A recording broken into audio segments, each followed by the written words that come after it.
que acontece? Uma situação, no mínimo, constrangedora, né? O senador Chico Rodrigues é um dos alvos dessa operação chamada Desvio de 19, que investiga aí o desvio de dinheiro público em licitações. A Polícia Federal apreendeu cerca de R$30 mil em dinheiro vivo na cueca do senador Chico Rodrigues, nessa operação que apura aí desvios de dinheiro na Secretaria de Saúde de Roraima. Parte da imprensa me acusando de o cara ser meu amigo, eu coloquei como vice-líder, em consequência eu sou, e que eu não combato a corrupção. Nessa operação ontem foi desencadeada conjuntamente CGU e Polícia Federal, ou seja, nós estamos combatendo a corrupção. Não interessa quem seja a pessoa suspeita. Então essa investigação de ontem é um exemplo típico do meu governo, que não tem corrupção no meu governo, não tem corrupção. Vocês estão quase há 2 anos sem ouvir falar em corrupção no meu governo.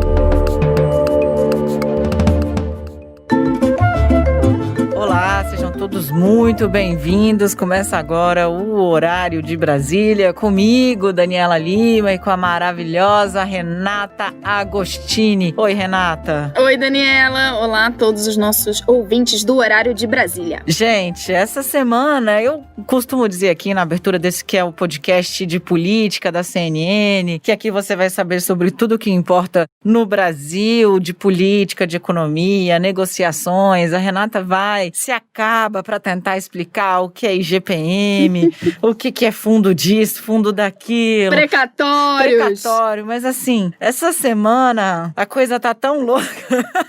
Ah, não, gente. Olha, gente, fica aqui, não desiste. Eu juro que a gente vai entregar informação. Vamos lá.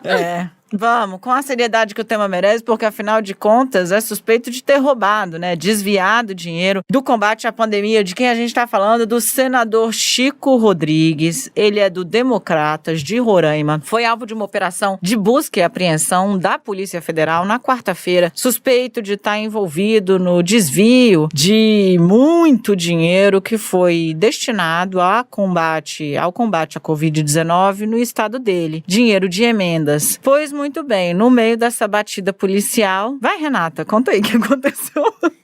Gente do céu, olha, o mais importante, eu acho, de saber aqui sobre a batida policial. Depois a gente, claro, explora os outros aspectos aí do desvio, de decisão, de Senado. Bem, vamos lá, gente. É muito gráfico, então vocês deem um desconto. Eu vou, inclusive, pegar aqui na decisão do ministro Luiz Roberto Barroso, para que eu não use as minhas próprias palavras. Spoiler, o ministro Luiz Roberto Barroso autorizou a busca e apreensão. Perfeito. E depois, nesta decisão que a Renata vai ler, ele está afastando o senador Chico Rodrigues do cargo. Vai lá, Renata. Então, aí aqui ele descreve com riqueza de detalhes como foi esse momento. O que aconteceu naquele momento ali na casa do senador? Já tinham feito as buscas, estavam ali já se encaminhando para os finalmente, já tinham procurado em cofre, tinham achado dinheiro. Bem, o senador então pede para o delegado para ir ao banheiro. O delegado então diz, olha, pode sim, tudo bem. Mas disse que ele seria acompanhado até o banheiro. E aí, o delegado, o Edson, que estava acompanhando o senador no banheiro, percebeu que havia um grande volume, abre aspas e fecha aspas aqui, como está, em formato retangular, na parte traseira das vestes do senador Chico Rodrigues, que utilizava um short azul, tipo pijama, e uma camisa amarela. Bem, agora, eu falei que era gráfico, é bem gráfico, dá pra entender toda a cena. E aí, vendo esse volume, esse formato, o delegado Edson suspeitou que o senador podia estar ali escondendo alguma coisa. Achou até que poderia ser um aparelho de celular? Será que é um smartphone? Bem, perguntou para o senador, e aí, o que tem aí, né, debaixo? Ele ficou assustado, falou, não tem nada, mas ficou aquela suspeita, então, porque, segundo aqui a descrição feita por Barroso, esse volume destoava completamente do pijama utilizado pelo senador. E a informação que não havia nada com ele, parecia um pouco complexa, então, o delegado Edson falou, olha, eu vou fazer uma busca pessoal, e eles começaram a filmar. Ali começaram a filmar para registrar tudo, né, o que estava acontecendo. Bem, e aí, que num primeiro momento, aí que eu tô de novo me atendo aqui às palavras da decisão, foi encontrado no interior de sua cueca, próximo às suas nádegas, maços de dinheiro que totalizaram a quantia de R$15 mil. Então, primeiro foram lá, olha, o que tem aí? Deixa eu ver. Nossa, 15 mil reais. Bem, diante disso, perguntaram, olha, tem mais alguma coisa aí, senador? O senador, quando foi ali pela terceira vez indagado sobre esse assunto, abre aspas, com bastante raiva, enfiou a mão em sua cueca e sacou outros maços de dinheiro que totalizaram a quantia de 17.900 reais. Pois bem, vocês acham que acabou?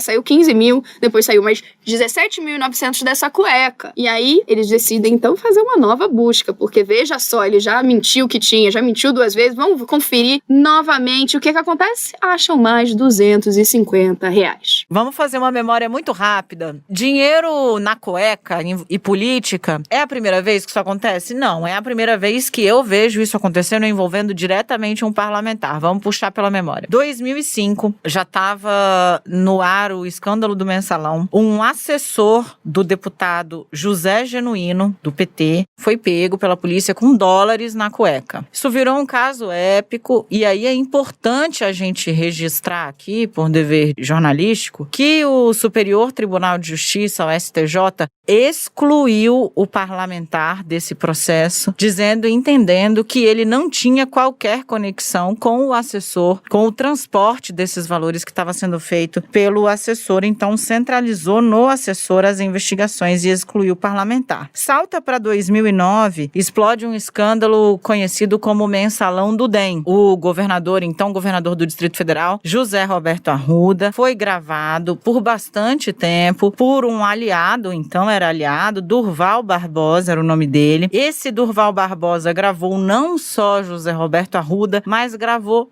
todo mundo da política que ia na casa dele, no escritório dele, pegar dinheiro de propina. Ele era chefe de uma empresa pública do Distrito Federal naquela época, bastante conhecida por protagonizar escândalos. Pois muito bem, nessa de gravar todo mundo, aparece lá na filmografia de Durval Barbosa o presidente da Câmara Legislativa do Distrito Federal. Brasília não tem uma Câmara de Vereadores, ela tem essa Câmara Legislativa, que ali estão os deputados distritais, uma mistura de vereador com deputado estadual, beleza. O presidente da Câmara de Brasília, o nome dele era Leonardo Prudente, aparece nas fitas pegando dinheiro com o Durval Barbosa e ele faz uma cena que também ficou muito conhecida no noticiário, talvez narrando você lembre. Ele primeiro bota o dinheiro no bolso do paletó, ele enche o bolso do paletó do outro lado, por dentro vai dinheiro do paletó naquele bolso interno. Quando não havia mais onde enfiar o dinheiro que ele havia ido pegar, ele coloca dinheiro nas meias.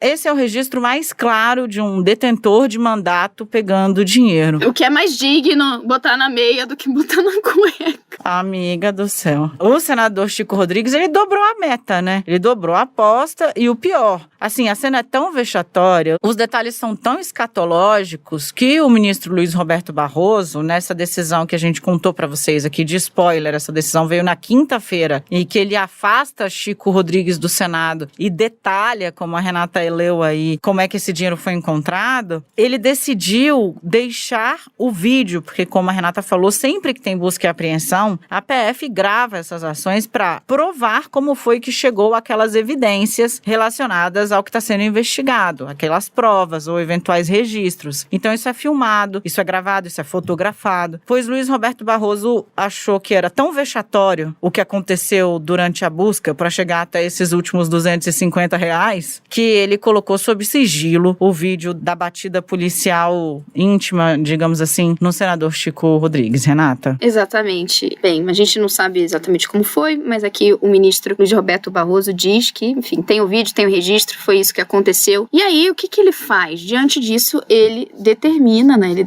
essa decisão foi na quinta-feira, o afastamento do senador. O que o ministro Roberto Barroso diz? Olha, ele tem que ser afastado pelo prazo de 90 dias, com possibilidade de renovação se necessária. E a proibição do contato com qualquer um dos investigados, né, nesse inquérito, no inquérito no qual o senador foi alvo. O ministro Luiz Roberto Barroso entende, ele não autorizou, por exemplo, a prisão do senador, e aqui é importante a gente dar uma explicação. Prisão de senador só é possível quando um delito, né, quando o senador, o parlamentar, preso em flagrante e de um crime inafiançável. E aqui não há exatamente, segundo a Procuradoria-Geral da República, uma relação, digamos, cabal entre o dinheiro encontrado nas cuecas e o que está sendo investigado.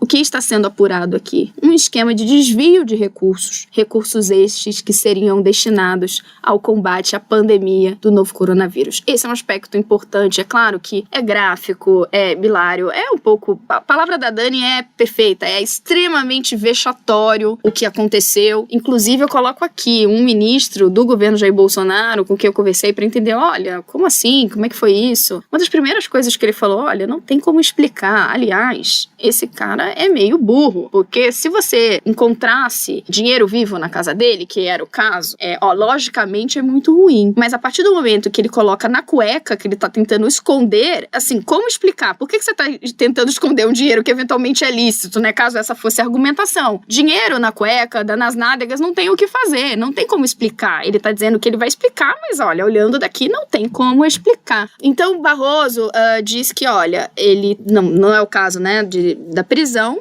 porque a gente tem essas limitações legais até. Mas ele precisa ser afastado. Até porque esse esquema, né, se valia da própria estrutura do Senado Federal, né, do cargo que ele ocupava. Então ele precisa, sim, ficar afastado. Agora, depende do Senado, né, Dani? Isso, porque o Senado tem que avalizar, autorizar a remoção de um de seus membros.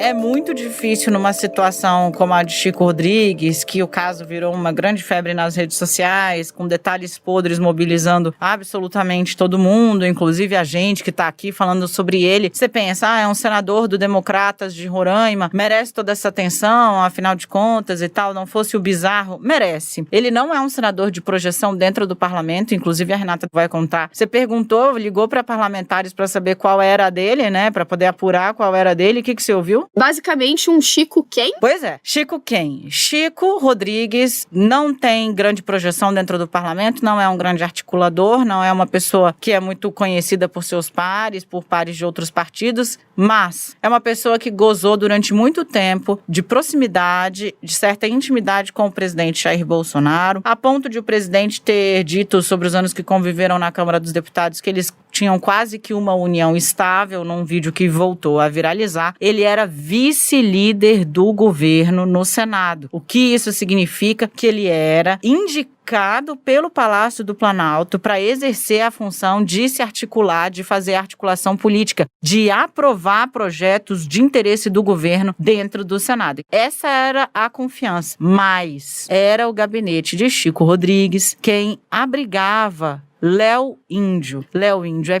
primo dos filhos de Jair Bolsonaro e especialmente próximo do vereador Carlos Bolsonaro. O que fez dessa batida na casa de Chico Rodrigues e desse encontro de dinheiro na cueca dele um caso que incomodou o governo, né, Renata? Incomodou muito. Esse é o principal ponto, com certeza, mas há outro elemento. O senador Chico Rodrigues também tem proximidade com muitos integrantes do que a gente chama de ala militar. Por quê? Olha, ele fez colégio militar, ele fez o curso de preparação de cadetes, então já conhecia desse tempo alguns dos nomes que passaram a compor esse primeiro escalão do governo Jair Bolsonaro. Inclusive, há muitos relatos, né, não só dele indo até o Palácio do Planalto, mas em ocasiões se encontrando, sim, com ministros. Por exemplo, ele vem desde os tempos de Santos Cruz, que antecedeu Luiz Eduardo Ramos na chefia da Secretaria de Governo, que cuida ali basicamente da articulação política. Então, essa proximidade com esses integrantes da ala militar, e aí hoje esse relato veio para mim de 3 pessoas diferentes. Claro que todo mundo tentando colocar, olha, veja bem, sim, se conheciam há muito tempo, mas, né, não é que são assim tão parceiros, tão amigos. Mas um ministro, inclusive, falou, olha, além disso, ele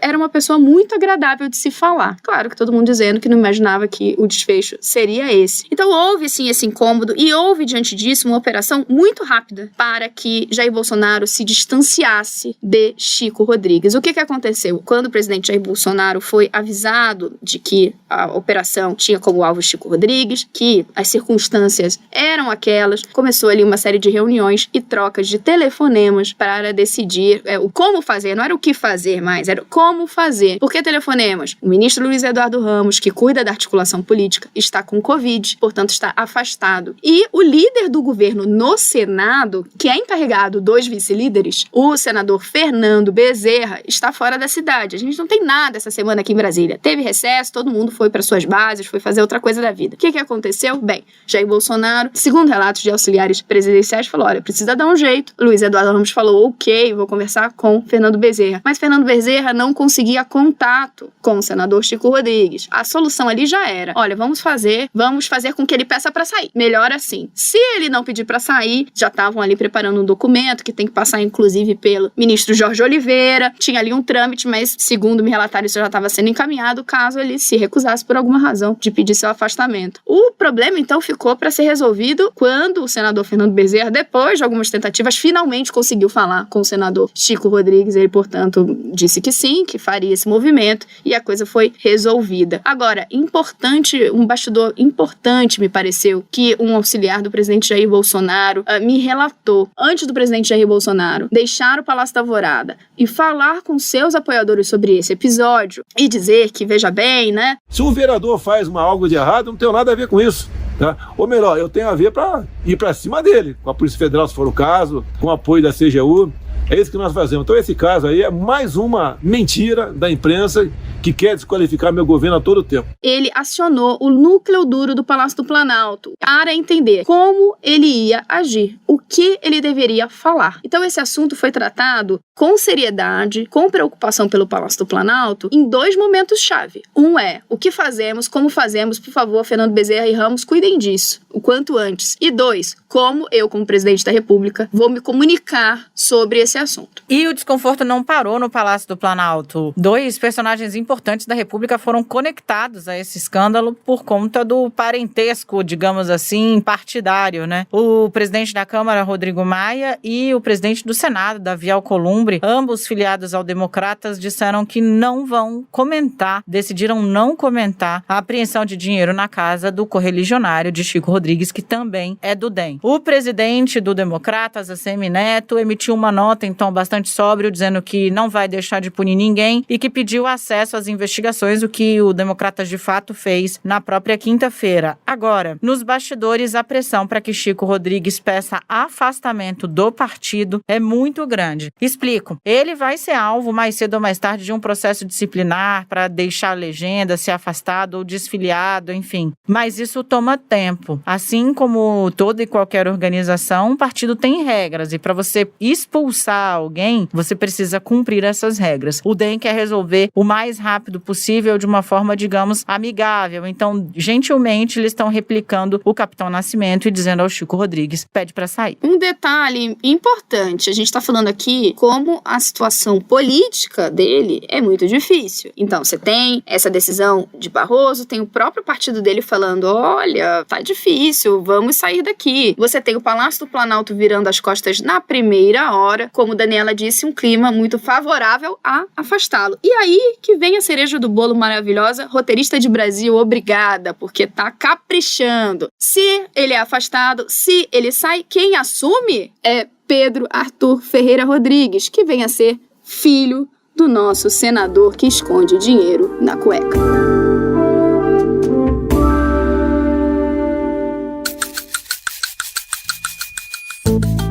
O assunto é a decisão do ministro Marco Aurélio Mello de colocar na rua um dos traficantes mais perigosos do país, decisão cassada pelo ministro Luiz Fux. Estou convencido do acerto dessa liminar. Eu busco cumprir o meu dever de juiz segundo a minha ciência e consciência e nada mais. No caso específico, para mim, representaria autofagia, não defender a imagem da Corte e do Supremo Tribunal Federal para anunciar que um traficante deste nível pudesse ser solto e depois, enganando a justiça, debochando da justiça, enganando Vossa Excelência, ele fugiu do país.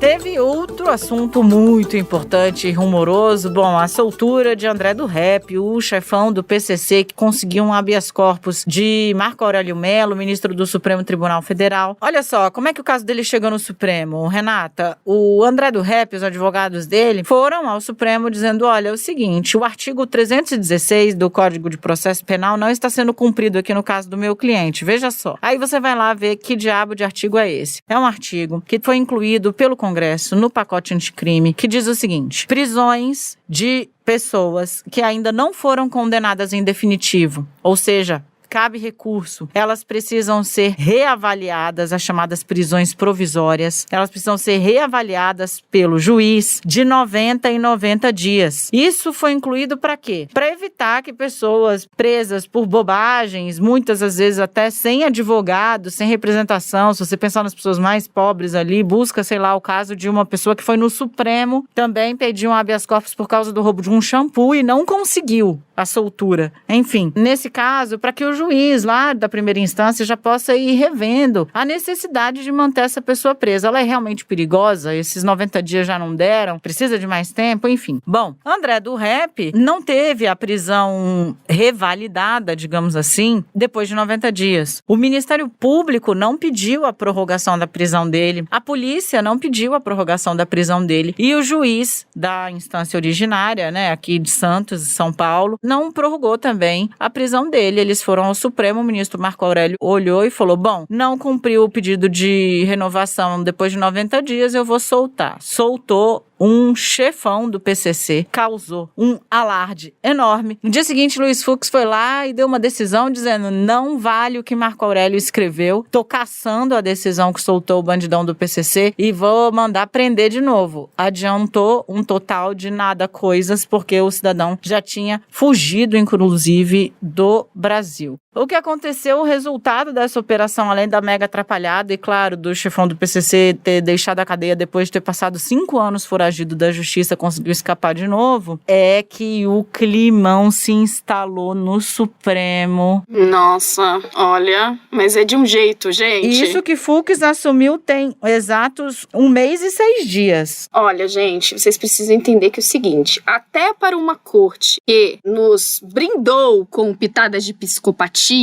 o que aconteceu aqui não é regra. Foi um dia pesado do Supremo Tribunal Federal. Acho que o que a gente precisa entender, o que a gente tinha ali nesse julgamento? Era um julgamento sobre a prisão do André do Rep? Era. Bem, Fux, que disse, volta André do Rep para a prisão. Os ministros entendem que sim, ele deve voltar à prisão? Claro, quando acharem ele, né? Porque ninguém sabe onde ele tá. Esse era um ponto. Qual era o outro ponto? Fux podia fazer o que ele fez? Porque Fux foi lá, olhou a decisão de Marco Aurélio, uma decisão monocrática, e falou, olha, desculpa, a minha decisão aqui, vou passar por cima. Ele podia ter feito isso? E um terceiro ponto, afinal, como esse artigo 316 do pacote anticrime deve ser interpretado? É o caso de, depois de 90 dias, se não teve manifestação e movimentação, liberar? É automático? Não é? Quem que deve ser consultado sobre isso? Então, 3 questões que se colocavam lá. Bem, a primeira, André do Rep deve ficar preso? Todo mundo ali, no fim, concordou que sim, menos, claro, Marco Aurélio Mello, que tinha dado a decisão que não, que ele deveria ficar fora da prisão. Agora, Fux poderia fazer o que ele fez? E aí entra um ponto em que teve muito recado. Porque os ministros não esconderam o descontentamento com o que aconteceu. Deram manifestações bastante enfáticas nesse sentido. Ainda que alguns tenham dito que nesse caso específico, aí você tinha algo muito grave em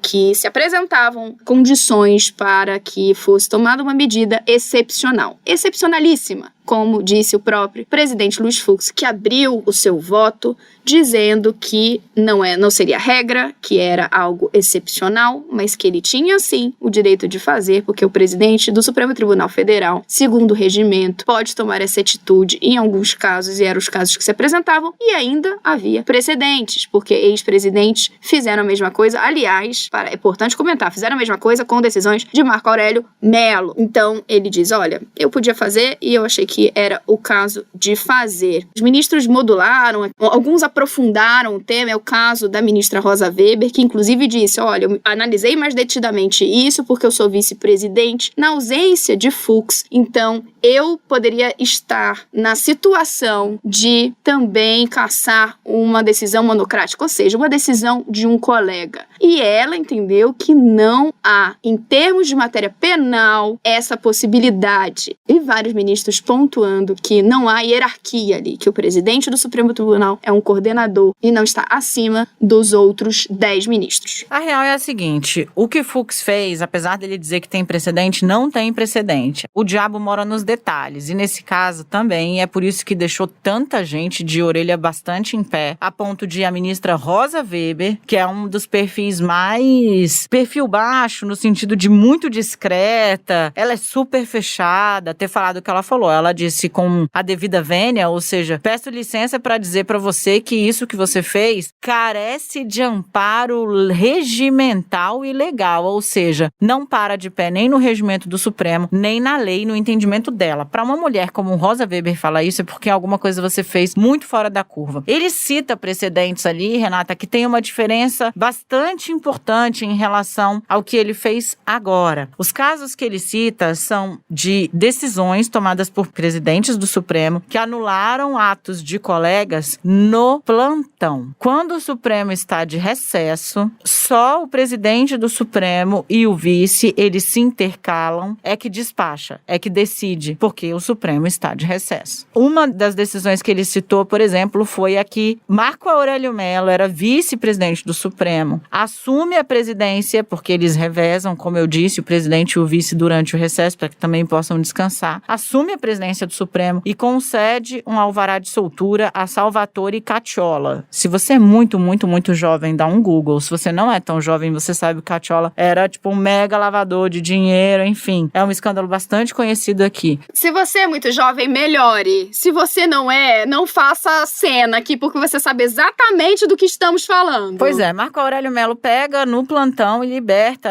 Cacciola. O presidente, então, ele era vice, o presidente toma conhecimento, que é Carlos Veloso, retorna, assume a vaga, a presidência, assume, portanto, ali a questão da decisão e anula o que Marco Aurélio Mello havia feito. O outro precedente é de Dias Toffoli. No dia em que acabava, atenção, no dia em que acabava o exercício, digamos, do ano no Supremo, do ano regular no Supremo, o ministro Marco Aurélio Mello, que há tempos vinha tentando emplacar um julgamento para rever a autorização para prisão após condenação em segunda instância, o que foi revisto depois, no dia antes de entrar do recesso, às 14h, ele proferiu uma decisão dizendo, sozinho, Marco Aurélio Mello, que todos os presos que estivessem encarcerados sem condenação transitada em julgado, ou seja, sem condenação da qual não se pode mais recorrer, deveriam ser libertados a partir daquele momento. Impactava apenas 200 mil pessoas essa decisão na população carcerária. No dia seguinte, já era recesso, o presidente Dias Toffoli foi lá e sustou o ato, que foi mais um gesto político de Marco Aurélio do que qualquer outra coisa. Ele fez dizendo, eu entendo que precisa ser julgado, eu já coloquei para votar 3 vezes, o presidente não chama na pauta, eu tomei a decisão que acho que tem que tomar para fazer valer o que está na Constituição, ou seja, ninguém é considerado culpado, né, até o trânsito em julgado. Então, esses são os precedentes e tem diferenças do que Fux fez. O que Fux fez agora com o exercício regular do Supremo, ou seja, os ministros estão lá despachando, né? Ele poderia, por exemplo, levar o caso ao plenário, mas não, ele usou um instrumento, uma prerrogativa que é muito forte e cassou a decisão de Marco Aurélio. Isso instalou um mal-estar em ministros de diferentes alas. Não dá pra gente fingir que foi só os garantistas, a turma do Gilmar Mendes, né, do próprio Marco Aurélio que ficou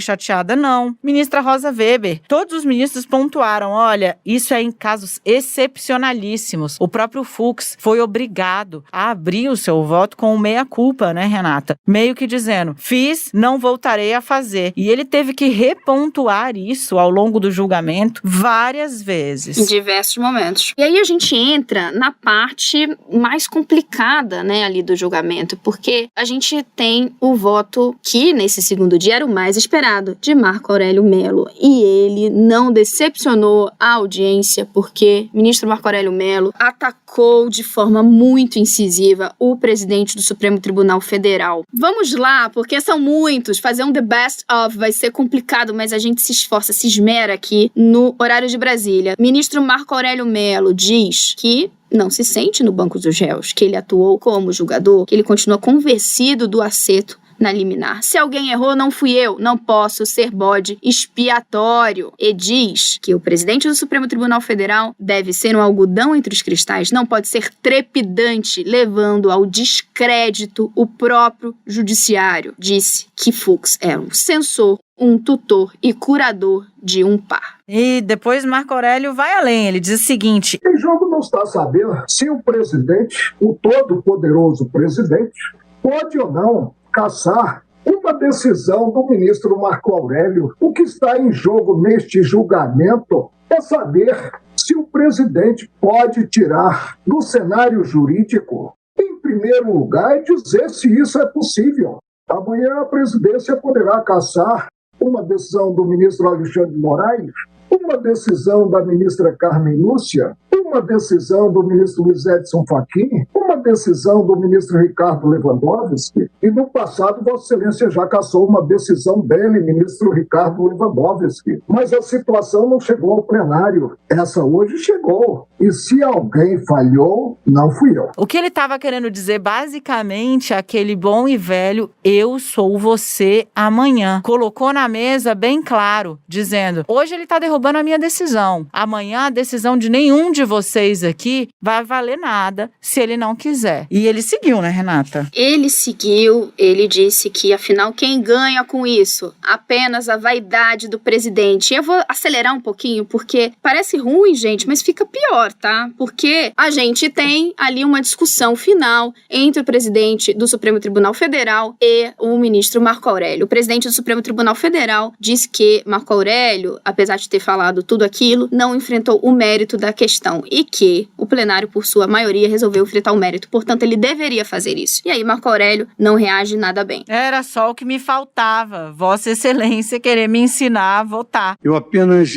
gostaria de indagar Vossa Excelência que o plenário, por sua maioria, resolveu enfrentar o mérito. As leis processuais, elas determinam que, vencido na preliminar, o integrante deverá se pronunciar sobre o mérito. Vossa Excelência querer me ensinar como eu devo votar. Só falta essa. Eu não imaginava que seu autoritarismo chegasse a tanto. Marco Aurélio se saiu dessa forma aí e Fux rapidamente percebeu que não tinha mais espaço para conversar. Fux, então, pede a palavra, diz que depois vai falar alguns minutinhos sobre isso. Marco Aurélio já diz, eu não vou ficar. É melhor do que isso. O presidente do Supremo, ele falou assim, eu só peço aqui, posso dar 2 palavrinhas com Vossa Excelência depois que acabar, e Marco Aurélio mandou essa. 2 palavrinhas foi o que ele pediu. O Marco Aurélio falou, não, eu vou embora. É isso mesmo. Ele falou, não vou ficar aqui não. Fux, então, corre e fala, Alexandre de Moraes, por favor, me conceda a palavra. Moraes diz, olha, tá com você, tá tudo bem, não quero entrar nisso. Pediu 2 palavrinhas para conversar com o Marco Aurélio. Depois da sessão, Marco Aurélio disse que não esperaria, que se levantaria e que ia embora. Então, Fux fala de público, pedindo ali que tivessem respeito um ao outro, e disse o seguinte. Eu queria dizer a Vossa Excelência o seguinte, aprendi com Vossa Excelência que não se pode, como fundamento do habeas corpus, presumir que o preso volte a delinquir. E aqui foi muito destacado que o caso era excepcional. Então, Vossa Excelência não tem razões nem para me categorizar como totalitário e nem para presumir que outros casos como esse ocorrerão. Não adiantou, o clima terminou muito ruim, e esse tipo de discussão, como a Renata ressaltou, embora a gente lembre sempre do mistura do mal com atraso e pitadas de psicopatia vem à cabeça, não era uma confusão desse tamanho com o presidente do Supremo Tribunal Federal. Então o ministro Luiz Fux assumiu a presidência diante de olhares bastante interessados em que tipo de postura ele teria. Ele já chegou tendo 3 discussões públicas com colegas, 2 delas com Marco Aurélio, e agora esse embate pesadíssimo animadíssimo, também com Marco Aurélio no Supremo Tribunal Federal. Vai ser uma gestão animada. Vai, até porque Marco Aurélio, em alguns aspectos, não tá sozinho. Nesse julgamento mesmo, o ministro Gilmar Mendes fez também críticas, o ministro Ricardo Lewandowski fez críticas à postura de Fux. Como a gente falou antes, nesse último movimento, ele incomodou a corte como um todo, apesar de ter saído vitorioso no caso, né, da prisão de André do Rep. Nesse caso, sim. Mas nos demais pontos há um desgaste nítido em relação a Fux. A ver como a coisa se desenrola. De tédio não morreremos, com certeza. Na próxima semana a gente promete voltar aqui com mais informação, mais relato, um pouquinho de risada, porque afinal de contas já tá duro demais e a gente precisa rir mesmo quando dá pra rir. Eita, nós! Tchau, Renata! Beijo, Dani. Beijo a todos os nossos ouvintes do Horário de Brasília.